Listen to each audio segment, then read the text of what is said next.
white zone is for immediate... Wait a minute. Have you heard? This is a show to keep you on the edge of your seat. Citizens of America, welcome to the RadioCast. Hello, and welcome to the Old Time RadioCast. My name is Jack Kelleher, and I'm your host for this week, and I have with me Jack Ryan and Ben Bradford. And today's film is the 1963 horror thriller film Dementia 13, directed by, in his first film ever, Francis Ford Coppola, and produced by Roger Corman. And as I mentioned in the intro, we could talk a lot about Roger Corman and Francis Ford Coppola. So before we get into the movie, how familiar are you guys with Francis Ford Coppola as a filmmaker? I want to say not too much. We were talking earlier. I want to say the only movies I've seen from him is Godfather 1 and 2. I can't even say I've seen the third one. So just the first two, right? I've heard I don't need to. Yeah, you're not really missing much with What about you said you saw The Outsiders in middle school? Outsiders in middle school is a vague... I think everyone is like indoctrinated to you need to see that at some point. It's like a memory we all have. But outside of those three, I can't say I'm familiar with these two. It's interesting because I haven't really... He was like one of the early filmmakers I got into because, like, you know, The Godfather, obviously everyone's dad or grandpa shows them that when they're like 12. So I dove in, you know, Apocalypse Now, The Conversation, which is pretty severely underrated. What else? I actually really love his Dracula. I think it might be my favorite Dracula movie. Really fantastic one. And I think he's just kind of an interesting figure. He's probably the most important, like, new Hollywood filmmaker when it comes to defining the movement itself. But he's not my favorite of them, and I don't think there's any of his movies that I would consider like my absolute favorites of all time. I would definitely say Apocalypse Now and also the two Godfather movies. I'd definitely put them as some of my favorite films. They're definitely great, but yeah, I know like a lot of people nowadays kind of tend to look at The Godfather and say it's overrated, but I still love it, and the second one too. I mean, I don't think it's overrated. I just feel like it's more my personal taste. Yeah, I think my favorite film of his at this point in my life is The Conversation, which is probably the one that most people would be in his like golden period, because he made The Conversation the same year he made Godfather 2, which is kind of back-to-back 2-3 hour movies. It's impressive. It's a lot. Yeah, and I know you have, and yeah, so this was the first film Coppola ever directed and the start of a very long and acclaimed career, which kind of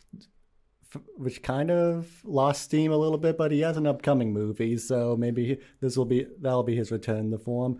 Now, there's another famous name attached to this film, and I know you have a lot to say about him, Ben. Yeah. You want to tell us a little bit about Roger Corman? Yeah, Roger Corman is, in my opinion, the most important figure in American film history. And there's a few reasons. One, well, he basically invented exploitation movies. Without him, I'm sure exploitation movies would exist, but not in like the size and scope that they would. Which, I mean, even though those movies, they're not really good, most of them, there's a few exceptions. In my opinion, this film we're about to talk about, but that's a very important thing. He also jump-started the careers of lots of filmmakers, not just Coppola, but Scorsese started under him, Jonathan Demme, James Cameron, Peter Bogdanovich. Who else? You have a list. Yeah, I used to have a list. Oh yeah, as you mentioned, like Coppola, Martin Scorsese, Ron Howard started his career working for Corman. Jonathan Demme, Joe Dante, James Cameron, John Sayles, Jack Hill, and quite a few other people, which has led to the phrase the Roger Corman Film School. Yeah. And people would ask him, "Where'd you learn how to make films?" They'd say, I believe it was James Cameron who coined it, yes. But I could be wrong. It was in an interview. Yeah, where he said, I went to the Roger Corman Film School. Like, that's where they all learned how to make films, was working with him. And many famous actors nowadays also got their started their careers in Roger Corman movies. Like, I think most famously, Jack Nicholson was in the Little Shop of Horrors, the original. There's the famous scene of him in the dentist shop, and I believe that was his first movie. But other actors who got their start in Corman include Bruce Dern, Dennis Hopper, Charles Bronson, Tommy Lee Jones, David Carradine, and Robert De Niro all got their starts acting in Roger Corman movies. He also was the first to start distributing the films of Ingmar Bergman and Akira Kurosawa here in America. And Fellini and Truffaut. So, like, those are, if you're looking, like, globally, probably 4 of the top 10 directors of all time. And their movies would not be in America without Roger Corman. I think that's really what puts him over the edge to me as the most important guy. Because without him, you wouldn't have some of the most important foreign films in America, and you wouldn't have some of the most important American films even being made. So to me, that's what puts him over the line. Yeah, I had no clue. So many people. I had not honestly heard of him before this movie. Like, what is he known for? What has he produced? He has quite a few nicknames. One of his is he's the godfather of independent film, the father of drive-in cinema, and the Pope of pop culture. Okay. He made a lot of movies, and he made them quick and cheap. A lot of B movies, a lot of monster movies, a lot of very silly films, but he made them quick and churned them out quickly. Quantity over quality, I guess. He is well known for, like, as you said, exploitation, but like independent, kind of like the creature double feature, drive-in cinema movies. He made the B movies. He basically invented the B movie genre, and those are always fun to watch. And that is what he is well known for, and that's why a lot of those big directors got their starts in those movies, because they were like cheap independent movies, and they were people looking for work, so it was kind of easy movies to get jobs on. And that's how Coppola and Corman met. The story I read was that Corman hired Coppola when Coppola was a film student to redub and re-edit a Soviet film called Nebo Zavoyet. I'm definitely mispronouncing that. And Coppola re-edited that and even shot new footage, and that became the 1962 Corman film Battle Beyond the Sun. Impressed with that, like, Corman actually basically hired Coppola to be his assistant, and Coppola would help with other Corman films such as 1962 Tower of London and The Young Racers. Now, The Young Racers was also filmed in Ireland, which is where Dementia 13 was filmed. And after they were done with that, Corman realized they had $20,000 left over. So, not one to waste resources, he called up Coppola and asked him, "Make me a new movie." Well, what's interesting, and I was reading this, is this sort of constituted fraud in some ways, because what was actually happening is Corman would get money from a larger production company to make a movie, but he'd make it so cheap he'd have money left over, right, which he would pocket and then make a movie that he was producing. So this might questionably legal, but you know, the best movies are. If you can make 2 movies with the price of one, why not, you know? Oh, yeah. And, you know, he made those movies that he would make with the second amount of money would usually be the much more interesting movies, because I think a lot of his Edgar Allan Poe adaptations were also funded in a somewhat similar way. Yeah, I do know there's one, because Corman adapted a few Edgar Allan Poe movies, and they had, like, Boris Karloff, Vincent Price, Peter Lorre in them. And after they did adaptation of The Raven, where they finished, I believe, 3 days earlier, so they still had the same sets and the actors, so they just started filming random footage for a movie, which would later become the Corman movie The Terror, which I believe Coppola was also an assistant on that. So that's just another example of how Corman sees a chance to make another movie cheaply, he'll go and take it. So in 3 days, they made a movie. They had enough photography. They had a lot of footage of Boris Karloff walking around a set and no script. And then only after that, they came up with a script. And I have not seen the film The Terror, but I guess people say the plot is a complete mess because there was no plot. Yeah, It's a lot of Corman movies. But yeah, going back to the making of Dementia 13. They were in Ireland. They just finished this movie. They had $20,000. So Corman called Coppola in and basically said, I want you to make a Psycho ripoff. Yeah, he was the king of ripoffs. Like, that's how he would make his money. It's a movie would come out, he'd make it. Like, in Jurassic Park comes out, he makes a movie called Carnosaur. Oh yeah, I don't know. Garbage. Yeah, I don't know if you ever heard of like that movie Shocktopus that came out. No, but it sounds fantastic off yeah. the title. It's not. Yeah, there were these. Have you ever heard of, like the Sci-Fi Channel, like sci-fi original movies, and it's like Anaconda versus Shark, right? and It's stuff where you like watch that. like Sharknado, right? Corman was involved with that studio for a while. He was producer for Shocktopus. That's a great like genre of films. Like, Yeah, those crazy, sci-fi. Yeah, so Coppola said he would write the script in 3 days, and then he filmed the movie in 9 days. And Which impressive considering a lot of the movie. I know, because this ended up actually being a very good, in my opinion, a pretty decent movie with a lot of good things to it. And one of the and another connection to the film they just made, Young Racers, a lot of the same cast members from that film returned for this one, including the actress who played Laurie, the blonde woman, the actor who played the doctor, and the oldest brother, Richard, are all actors who were just in Corman's other movie, and he got them to come back for this. Yeah, so he filmed this in 9 days, and one of the one of the actors who I had, I used to have and I'm just realizing now how disorganized my notes are. But like one of the actors would like point out that he did think Coppola had a very bright future ahead of him while making this movie, just of like how good he was on set, even though it was his first directorial debut, that he seemed very confident in. In the end, for his first film, he turned out pretty decent. Yeah. I mean, I think this movie it's pretty good. I think there's a lot of things about it that are, very good. I think particularly cinematography is really good. A lot of the set design and like props are like really impressive for the 60s. Some sequences are really good. And then the issues I have with the movie, I think, are less Coppola's fault and more the fact they shot it in 9 days for $20,000. That's some tight, deadlines there for anything, especially considering, do you want to go into cinematography first? Because I thought that was way better. Especially with the opening scene. I loved how it was filmed.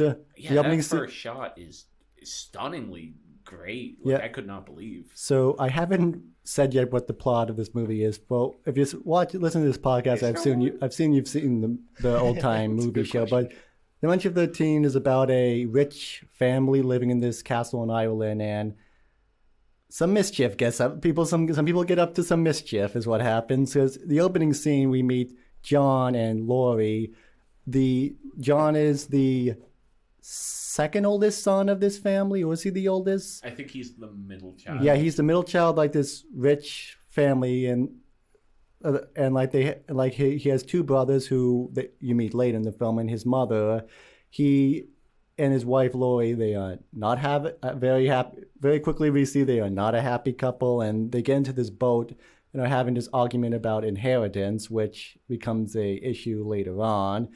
And yeah, I really enjoyed how this was shot, because it is just like when they're on the boat and going through the water, everything around them is so dark. It almost looks like they're just floating through this vast void of nothing. Mm-hmm. It was just like a very cool shot, in my opinion. It was a good way to start like the eerie, ominous feeling of the movie. Like you almost don't have a grasp on like what they are or really what's going on, and that's it's because it's dark and they're floating outside. But like it was a great way to start it. Love it. Beautiful. Yeah, that opening shot of the dock, I really think is with the boat kind of moving up and down. It's really good use of like the black and white photography they have, and I also thought the sound was really good with the radio. I like that too, just like how it's just playing in the background. Even then later because what happens is John and Laurie are arguing over his inheritance because his mother wants is talk about giving away her money to charity.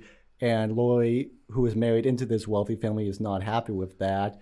And John mentions pretty quickly that he has a heart condition, even though he doesn't look very old. So that was a little weird. And he mentions it as, and then moments as later, soon as it hurts, and then kind of moments later, he has a heart attack. I was thinking that in this opening sequence, he was kind of like a genie. Everything he says happens moments after. Yeah. And then as he's dying, this kind of really shows that this was not a happy couple. As he's dying, he's just kind of laughing about like, hey, when I die, you're not going to get anything.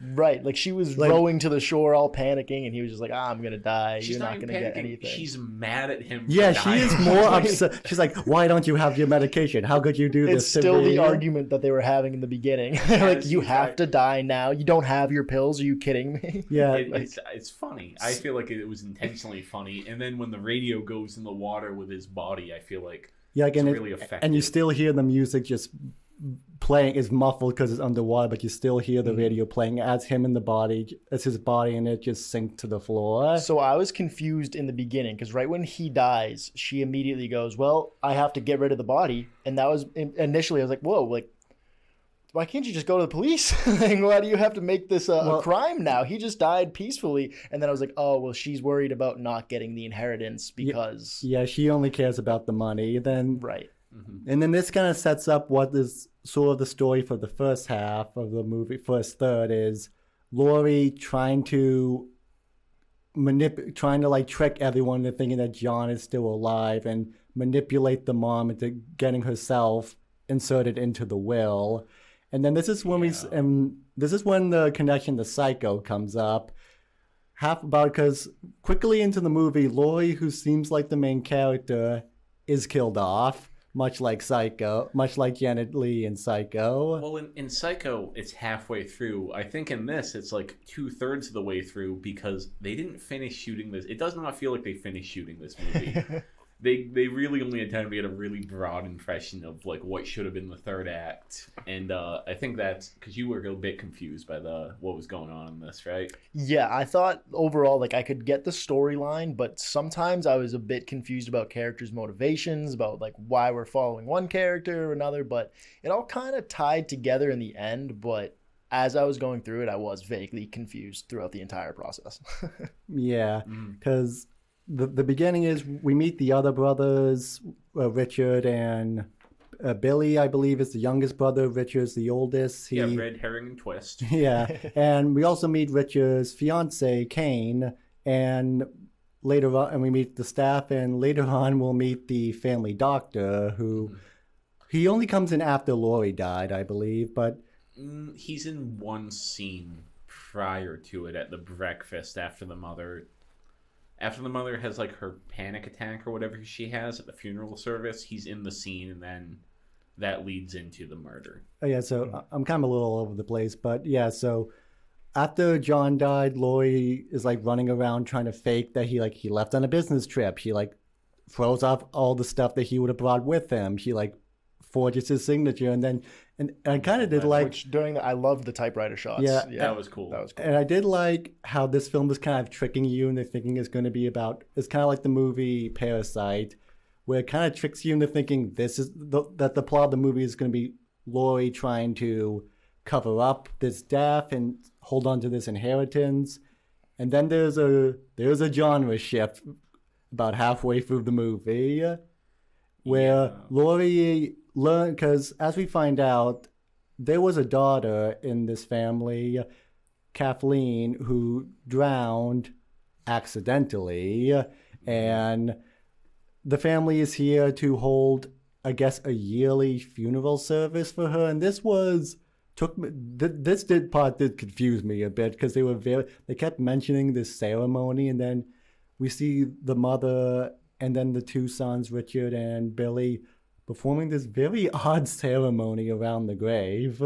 It was a weird sequence. The moment they go into the castle and started talking about Kathleen, the daughter, is the moment I started getting confused. I was like, whoa, where's this movie going? What is this? Yeah, I was kind of okay with it. It reminded me of like a lot of like old Gothic books, like sort of House of Seven Gables, like that kind of style of this family has these weird private rituals. Yeah, this rich aristocratic family, and then this outsider is coming in.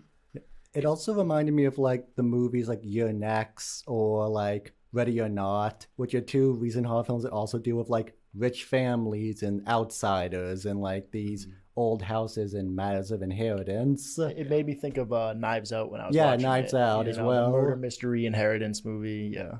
Yeah, I mean, I thought what I particularly enjoyed about the movie, and I think what took me off guard is just how gothic it was. I was kind of expecting like, cheapo exploitation ripoff of Psycho. Instead, it's like a really like surrealist kind of like very when the movie works is when it's very light on the plot, and when it's just like the imagery and the characters' emotions and stuff. That's when the movie is at its best. It's got this really gorgeous like black and white cinematography.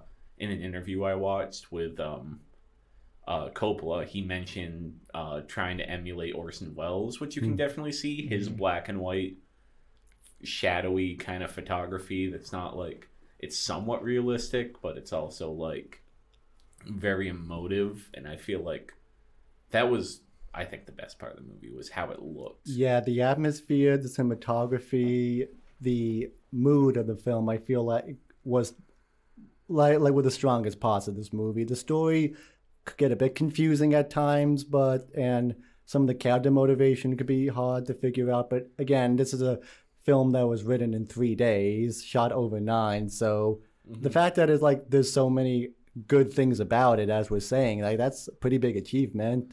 Yeah, for a movie in this time period, you expect like some kind in that with those constraints, and it being Coppola's first, you expect like, there's going to be some shots in here that are pretty weak. There's going to be parts that are like obviously dubbed over sound wise, or it's all really well put together. Like what is there is really well put together. The only problems I have is the things the movie doesn't have in it, which kind of I think lead to most of the confusion with the plot. Well, I thought like even the actors were really good, which I don't personally know any of them. I don't know if they've been in anything else. The doctor is in... He is in A Clockwork Orange. He is the man in the wheelchair from A Clockwork Orange. Oh, no way. That's pretty funny. So I think he's the most significant. And then... Yeah, Patrick Maggie, I'm probably not saying his last name correctly. Like that is his name. He had worked with Corman quite a few times before this, and he definitely seems like the most veteran actor on set. He kind of ended up being my favorite character just from like how much of a jerk he was to everyone. Yeah, I thought Richard was acting. His acting was really good too, and the first half's main character, I thought. Laurie. I thought her actress was very good, and I thought Richard's actor was really good as well. Yeah, so we get so there wasn't there was kind of a weak link actor, but I'll get to him later. Which is kind of part of the film's inconsistencies. But yeah, Laurie, like the film sets up that she's the main character, and it's kind of going to be like this Hitchcock fooling, covering up a murder, death thing. So like she sees the ritual, sees how like the mother's haunted by the memory of Kathleen, her daughter who drowned. So then she starts coming up with like this plan to like manipulate and gaslight her with like the memory of the ghost of her daughter into having her sign over the inheritance to Laurie. And she's like setting up this kind of confusing thing in the lake where like toys of Kathleen will float up. And as she sees something underwater, and as much as I like the cinematography of this movie, when Laurie's under the water, and maybe this was just the issue with the version of the film I watched, she sees this thing underwater and it freaks her out. In the version of the film I watched, I had no clue what I was looking at. I watched it 4 times. I went back, paused it, and I was like, I have no clue what I'm looking at. It's the doll, I believe. Yes, it is we'll later see that there is a shrine, sort of gravestone to Kathleen, and lying on that is a fake doll of Kathleen. Like life-size. Yeah, life-size doll that the killer, who we'll meet in a few seconds, made. And I had no clue that doll was there until I was reading the Wikipedia. The movie would have mentioned the doll, and I was like, wait, the doll was there? I couldn't see anything in that shot. I thought I saw a hand come out of the grave. Like I saw the headstone, I thought I saw a hand come out. I watched it a couple times, then I was like, "Whoa, did we just turn into a zombie movie now?" Yeah. I thought in a later scene where you see that doll, I'm like, wait, is that like a preserved body or like someone who's asleep? I'll get into that because that I think it moves. I think it was an actual actress, and I think she moves in that scene. Yeah, because so Laurie had stripped down her underwear, was swimming around in the water, and this was definitely a Corman inclusion. According to Coppola, in the original script, it was a man who was swimming down the stream. And this is how he pitched the movie to Corman. Corman said, make it a woman, make her strip down, and I'll give you the $20,000. Yeah. That just sums up Corman's whole production. Yeah, so Laurie sees this, she freaks out, she swims to the top, and then this is, I think, my favorite scene in the movie. We get Laurie's death scene, and this is when the film shifts from like mystery drama to like a horror slasher movie where she is then pretty brutally killed by this axeman who's just waiting for her. Yeah, it's very giallo. It's very like Italian like slasher because it's not like just stabbed once. Like he hacks her like multiple 50 times. times. And there's like blood all over the axe. She like her bloody hands like grabbing the grass. She's like flashing around like the death scene from Jaws. It is a pretty gruesome kill. Yeah, it's not like particularly gory, but it's just like it's similar to the Hitchcock shower scene, but I think even a little more like disturbing than that. Yeah, because we see a lot more. I think we see a lot more blood, and I have a theory that like this whole death scene with Laurie kind of seems like the prototype for the Friday the 13th slasher movies, because a victim, usually a lady, scantily clad, swimming out of the water, and then where the killer is waiting for her. I feel like that is like 1/3 of every death in a slasher movie is that situation, especially in the Friday the 13th movies. So I feel like this was like Coppola kind of made the prototype for every slasher movie ever with this death scene. Well, sort of. I mean, it is sort of just a ripoff of the Psycho, kill, but like... But so like that very particular setup we'll see in many other Friday the 13th movies. There's a movie called The Prowler, which Tom Savini did the makeup for, where it's like a girl in a pool. She's getting out of the pool. The killer's right there and like kicks her back in and jumps in and kills her. So just this circumstance of like the victim coming out of the water and the killer waiting. I have seen that in so many slasher films that, like, to see it, this might have been the first time that particular trope was ever used. So, interesting, like, Coppola made a little bit of horror history with this scene. Yeah, well, I feel like the movies, if you're specifically an inspiration for, like, the Italian slashers, the giallos, like, with the weird dolls and, like, the weird, like... Oh, yeah, I want to mention that. It's very, if you ever seen Bird with the Crystal Plumage, there's a lot of that movie's DNA definitely comes from this. But yeah, I wanted to mention it because before Laurie goes into the water, gets killed, she sneaks into Kathleen's bedroom, which has been perfectly preserved since she died. And we see a lot of she just starts activating every creepy toy in that room. Oh yeah, the little monkey with the axe. Yeah, the monkey with the axe, which is a little foreshadowing right there. And there's like the baby crawling towards the camera, like kind of like that baby toy from Toy Story. Yeah, it was great. That whole little sequence with all the toys was great, and it kind of leads to the main problem I have with the movie, which is that the twist is so obvious coming. You have two brothers, the most obvious red herring in history, and the most obvious infantilized serial killer ever. Like from the first scene, that dude is like, "Oh, I'm so nervous about this house," and then when he talks about his sister dying, he just like he gets the 1,000-yard stare immediately and just starts. Oh, she just drowned on accident. Yeah, the younger brother Billy is very obvious. This kind of shows up the issues with the 3-day script. Billy is very obviously the killer. In fact, at the Laurie's death scene, I went back, paused it. You can clearly see it is Billy's actor swinging that axe. Really? Like, you just kind of see half his face, but like, you can pretty easily make out It's Billy. That's Billy right Richard there. has a very defined chin that is very clearly not the killer's chin, but he's also like such an archetypal like grumpy guy with a good heart person. But then when it later in the movie they're saying like, oh, it must be Richard who's the killer, and it's like, You sure about that? Yeah, Like, right. yeah, you sure about that? Because also there's a flashback with yes. quickly after we meet Billy, there's a flashback of him and Kathleen as kids playing in the yard, right next to the pond. and I quickly picked up on it. It looks like he's being pretty rough with her. She has like a upset, pained look on her face, and as soon as I saw that, I just thought he pushed her into the water. Yeah. And then Yeah. later on, lo and behold, he pushed her into the water. So Yeah. Which, Yeah.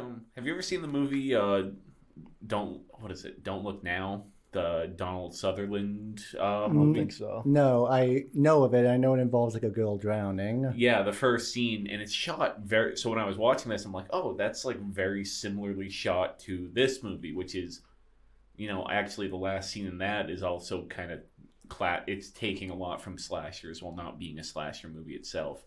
That one's worth checking out, audience as well. It's a very good movie.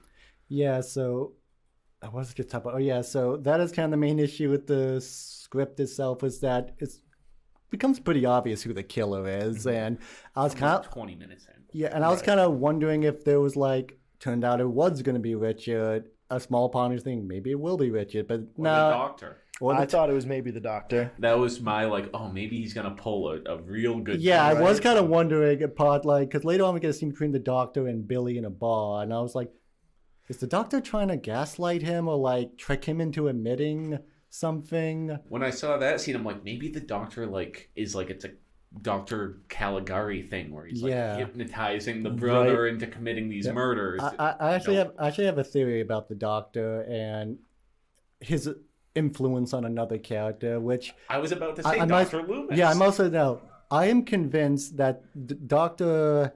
I wrote his name down. Dr. Science. That's all you gotta say. He's Dr. Mr. Medicine. Pistol. I swear, Doctor Caleb was the inspiration for Dr. Loomis from the original John Carpenter Halloween movie. Because Absolutely. as soon as he comes into the movie, he's like the one guy trying to figure. Because after Lloyd dies, it switches from inheritance scheme, covering up a death, to who's the killer, and Yeah. he's the main guy trying to figure out what's going on, why are all these weird things happening, kind of like Loomis. And in the end, he's the one who shoots the killer, much like how in Halloween ends with Loomis shooting Michael Myers with a revolver. And I swear, he's wearing the exact same jacket, He like the is. exact same tan jacket that Donald Pleasance wears in Halloween. He wears like the same like suit underneath. He even kind of looks like him a little with like the balding head and the beard. Yeah. And he has like he has like the most quick-witted dialogue and like kind of snappiest dialogue in the movie, which Dr. Loomis usually had in the Halloween movie. So like I swear this guy was the inspiration, kind of like how Lloyd's death was the inspiration for a lot of deaths in future slasher films. Conspiracy theory, I think John Carpenter ripped off this character for Dr. Loomis. I think you're right. So- What's interesting is like when that doctor first showed up, I'm like, oh god, they're gonna do that scene from Psycho, which Psycho is a perfect movie. Don't get me wrong, but that one scene at the end with the psychiatrist explaining what we just saw, like explaining the plot of the movie. I'm like, they're gonna do this, and they don't. He's Dr. Loomis instead. So right. like, He it's interesting. He's a ripoff of another movie that then but they made it original and then were ripped off by a movie in the future that did the exact same thing. They're like, he doesn't. Well, he kind of does explain it a little because, as we find out throughout the movie, Billy has made a life-size wax doll of Kathleen, Which is completely normal. yeah, and Very. for like 90% of the movie, I thought that was Lloyd's body that he had dressed up to look Me like too. Kathleen. I did too. And Because it looks so perfect. yeah, it looks and like it- a regular And person, the blonde right? hair, Yeah, very okay, yeah, fair okay. skin. I just want to mention something. Okay, so it's funny you mentioned the blonde. I may be reading way too far into this, but okay, so Billy is obsessed with the sister his young sister who died. I've noticed John married Lori or like Kathleen was blonde. John married Laurie, a blonde woman. Richard wants to marry Kane, another blonde woman. What is the Freudian what the Freud is going on with this family? Like, I don't know if this is intentional, but I'm getting some weird vibes from all the brothers in this movie with regards to their sister. I feel like I don't possibly Coppola intended it, but I feel like that might have come out of Roger Corman being like, there were two blonde women, and he doesn't talk like, he talks like this. There were two blonde women in Psycho. So I want you to put two blonde women in this movie, and also put both of them in their underwear, please, so I can make money. Yeah. Also, funny you mentioned jumping from one topic to another, but you just mentioned Corman saying, put this in. Now, they made the movie, and oh yeah, Jack, so tell me, remember that character of Simon, the groundskeeper with the gun? Yep. Who...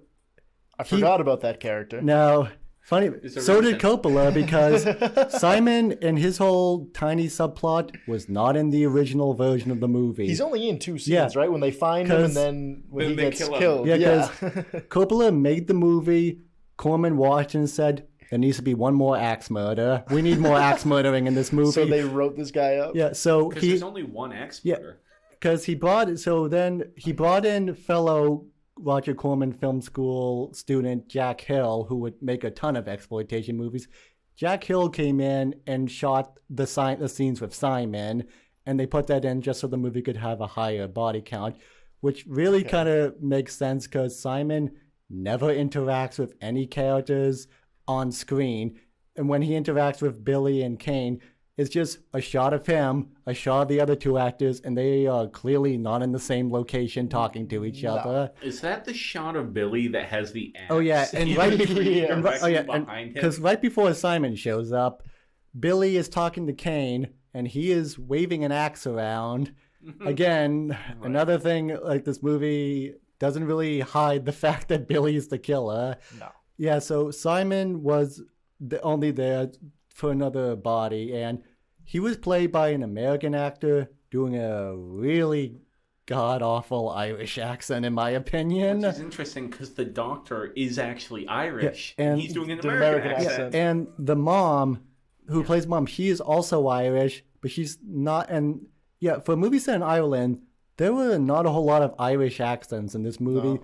A few, like there's a kind of woman at the airport announcing. There's a few people at that bar. The groundskeeper guy. The groundskeeper, but even the Irish accents themselves weren't like thick Irish bro, or not Scottish bro, Irish accents. They were just kind of very subtle, which I found a little weird, but they're just kind of a thing of old, cheap movies of like, they're set in this country, yet no one has this accent. So that is...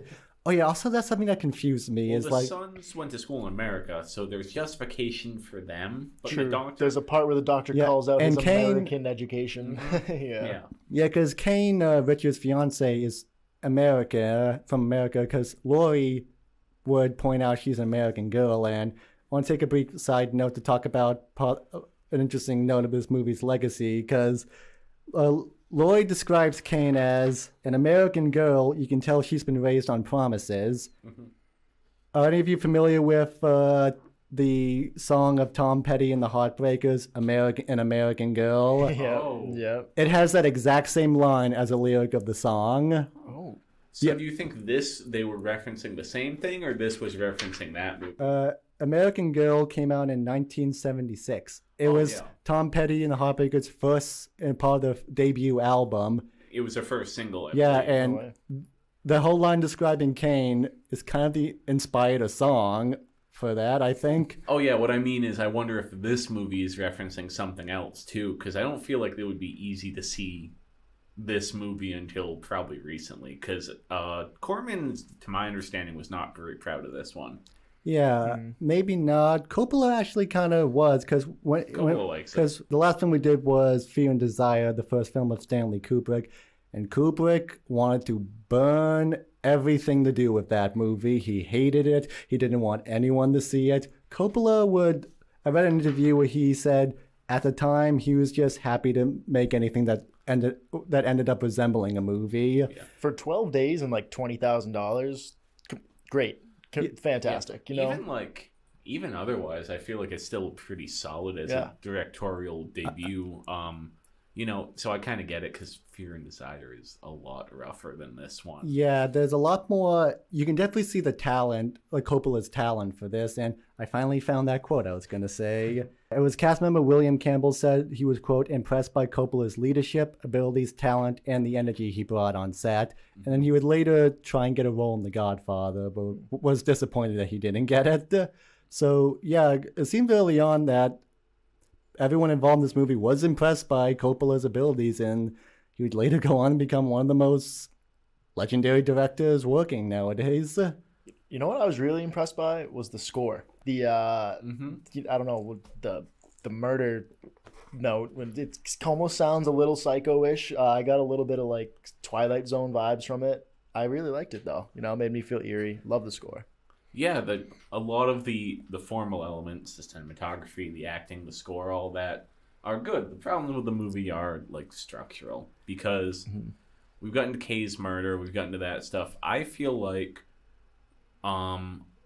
so after Kay's murder, Laurie's murder, Kane Kay's, actually survives the movie. Yes, she does. Yeah. I confuse them because they kind of look the same. They look I exactly know. the same. I did get them mixed up a few times, and then that's why when we see the Kathleen doll, I thought it was Laurie's body for so long. So after Laurie dies, but they don't know she's died. And then kind of the whole subplot involving John is kind of dropped completely.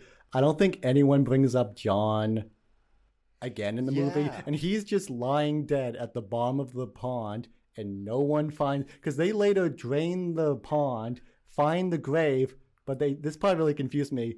They do not find John's body. I think they do, but I think at that point things are moving so fast. It's never mentioned, so it's kind of like, I was like, well, everyone quickly forgot about John. Right, when they drain the pond and the guy says, I have something I need to show you. Yeah, I thought they were talking about the I thought that too, but then we finally see the grave. It's like, Kathy, I'm sorry. Right. Which is another red herring for Richard being the killer. He's a stonemason, right? Yeah, he works with stone.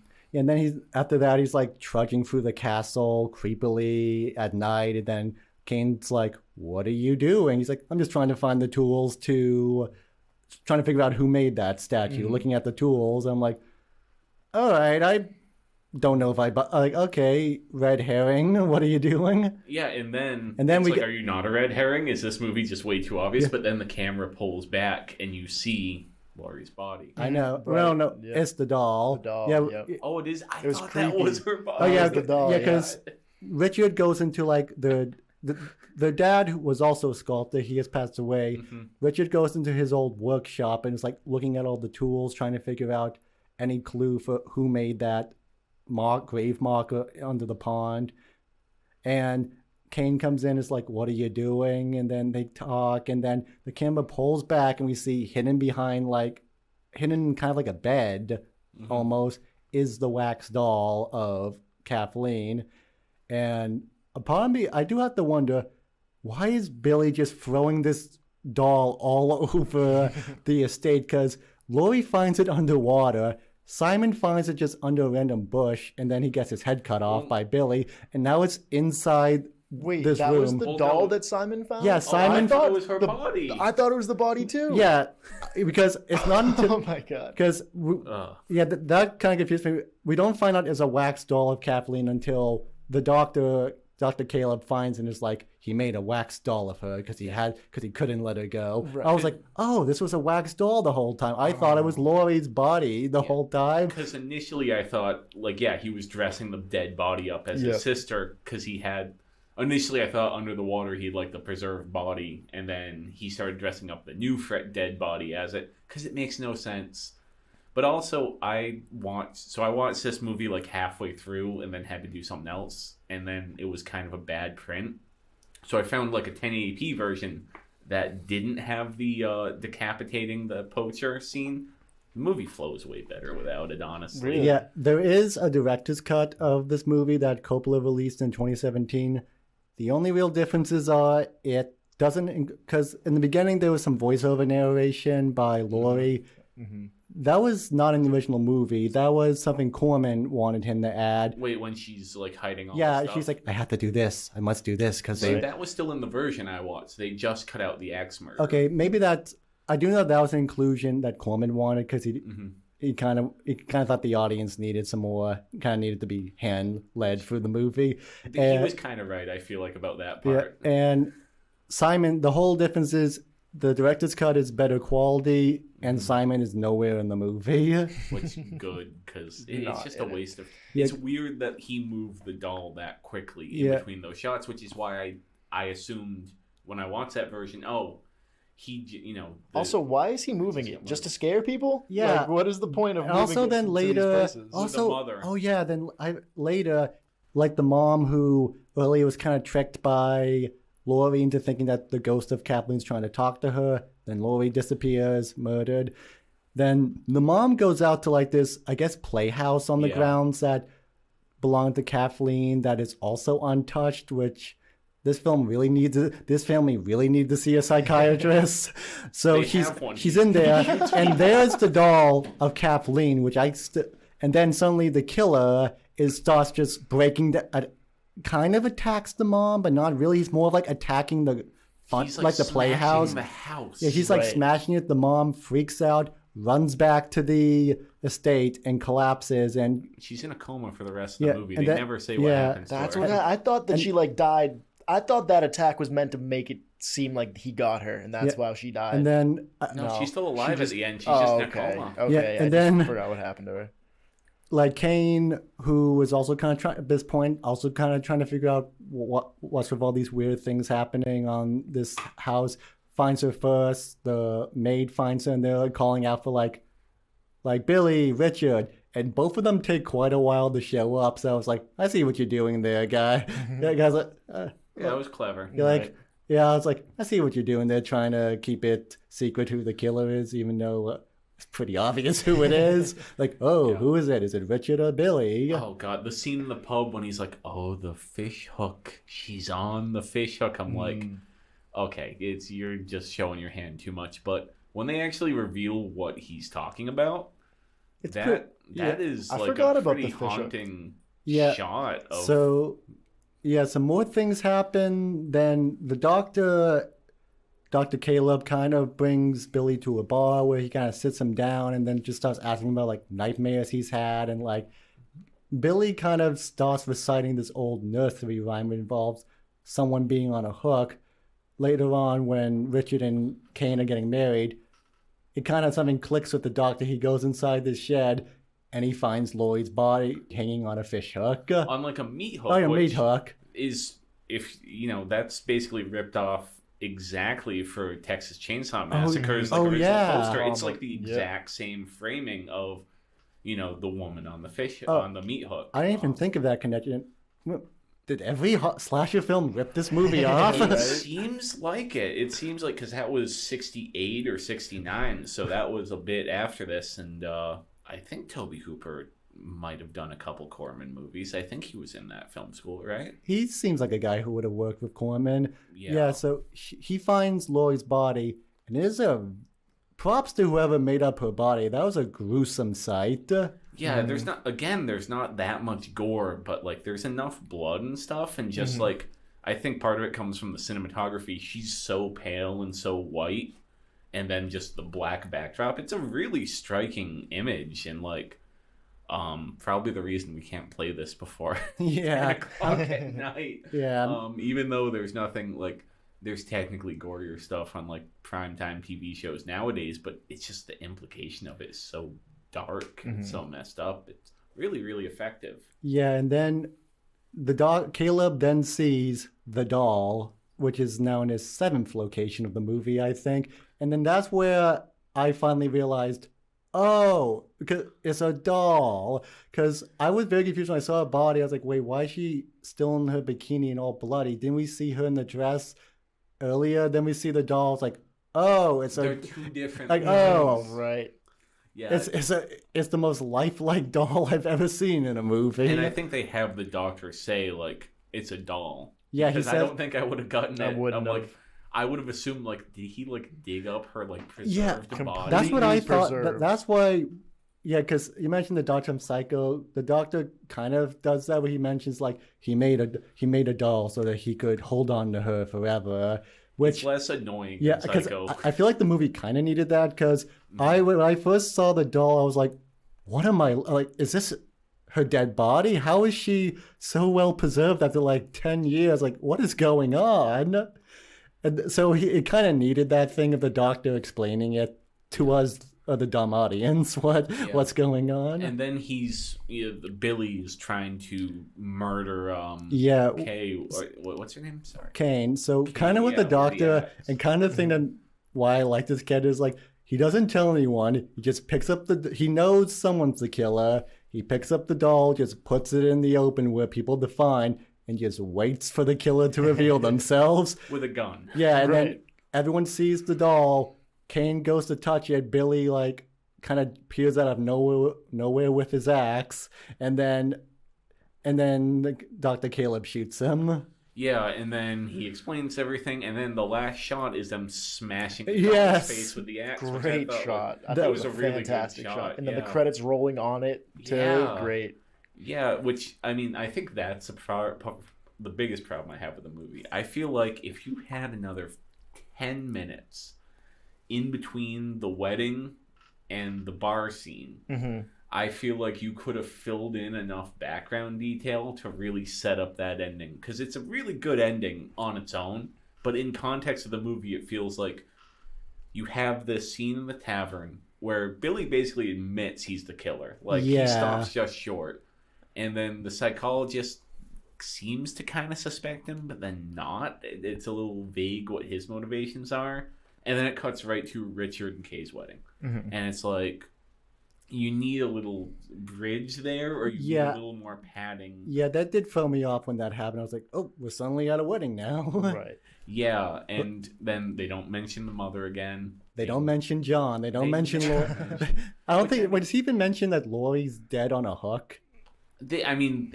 I think they, like, acknowledge it, like, not verbally, but visually. But, like, I kind of get John not being mentioned because it's like, well, they're going to figure that out eventually. That's obvious with the rest of it. But, like, what happened to the mother? What happened to the money in the inciting incident? Because, like, you know, Psycho, since this is basically a Psycho ripoff, you know, the money that's the inciting incident in the movie, it gets buried in her car. So, like, it doesn't matter towards the end, but it's okay because it's kind of like this whole first half was just futility when confronted with, like, the psychosis of the real plot. Yeah, like the just whole doesn't have that. stealing the money subplot in Psycho, it's in itself a red herring subplot of tricking the audience into thinking what the movie's going to be about and who's the main character. And then Dementia 13 does the exact same thing with kind of a red herring opening, like, first act of, like, But it's too tied in. yeah, like tricking you into thinking, okay, here's the main character, here's what the film's going to be about. And then Psycho Killer shows up and it becomes a different movie. Yeah, but the problem is, in this case, it's tied into the movie. It becomes like the money plot is tied in to the murders and stuff. So, like, you need some resolution to that. Whereas Psycho, it's completely disconnected. So who cares if they drop it? But, like, it's just it's like, all right, is the mom dead? I don't And the think- money's in charity. Yeah. Or what? Right. I don't think Billy was killing for the money. I thought he was just killing because he's crazy. Oh no, he's not killing for the money, but both the money and the murders are related to the trauma over the daughter's death. So Yeah. they're, like, tied in emotionally and in the characters' minds. So, like, you need some kind of resolution that, but again, shot in 9 days. Like, I mean, Right. and I think considering that, I think, you know, the movie does sort of fall apart structurally at the end. I was okay with some of the things it skipped in the beginning half, but, like, towards as it goes on, it starts the wheels come off gradually. But I think even then, like, the individual sequences are really powerful. Yeah, like Yeah. we get the flashback sequence of them killing Kathleen's death. This is what I want to talk about real quick. Do you? I couldn't tell. Do you think that was an accident, or do you think he meant to kill her?